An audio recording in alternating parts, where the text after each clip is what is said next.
بسم الله الرحمن الرحيم. درياكاري أنجام. عن جندب رضي الله تعالى عنه قال: قال النبي صلى الله عليه وسلم: من سمع الله به، ومن يرائي الله به. حديث صحيح أخرجه البخاري ورواه مسلم.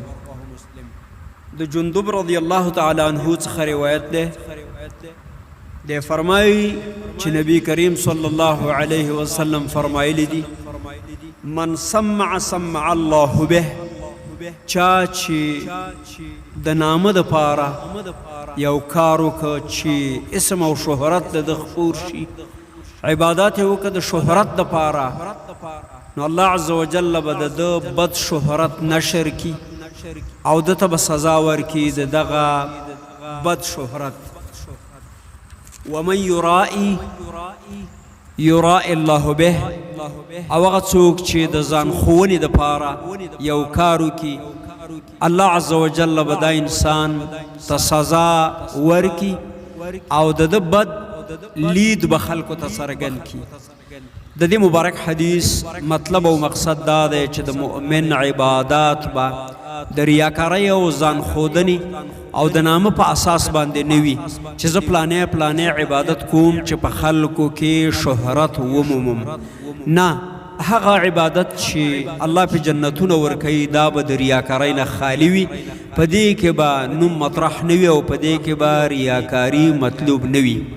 دا هیڅ کله نشي کېدی چې یو سړی عبادت کوي او په نفس وخت کې وایي چې په دې عبادت زه د دنیا نوم و نشان او شهرت هم غواړم او په همدې عبادت باندې زه د الله نه جنتونه هم غواړم. نه، دا ناروا ده. او نبی صلی الله علیه وسلم فرمایي چې رسول اکرم صلی الله علیه وسلم یعنی نبی صلی الله علیه وسلم داسې فرمایلی دي چې الله عز وجل فرمایلی دی حدیث قدسی کې چې انا اغنى الشرکاء، یعنی شرک، زه د برخیزو د برخې نه بالکل بیزار یم، ما سره زما په پادشاهۍ کې د چا برخه نشته.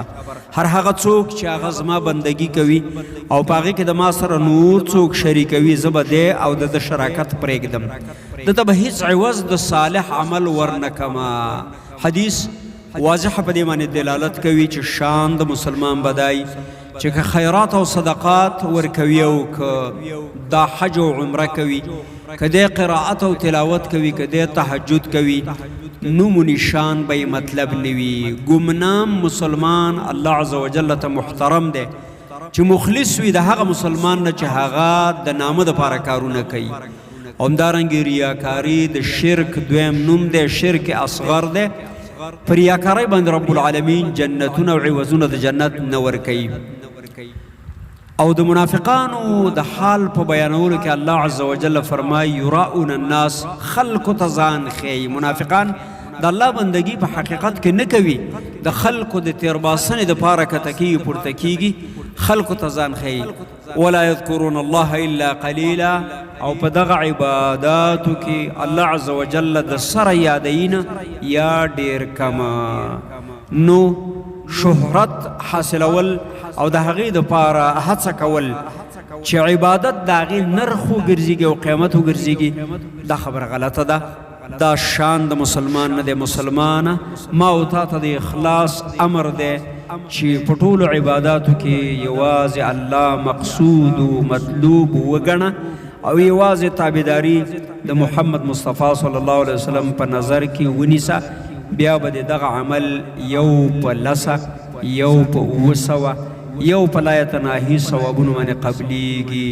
الہ العالمین دې موږ د ریاکارۍ او د ځان ښوونې نه وساتي. امین یا رب العالمین.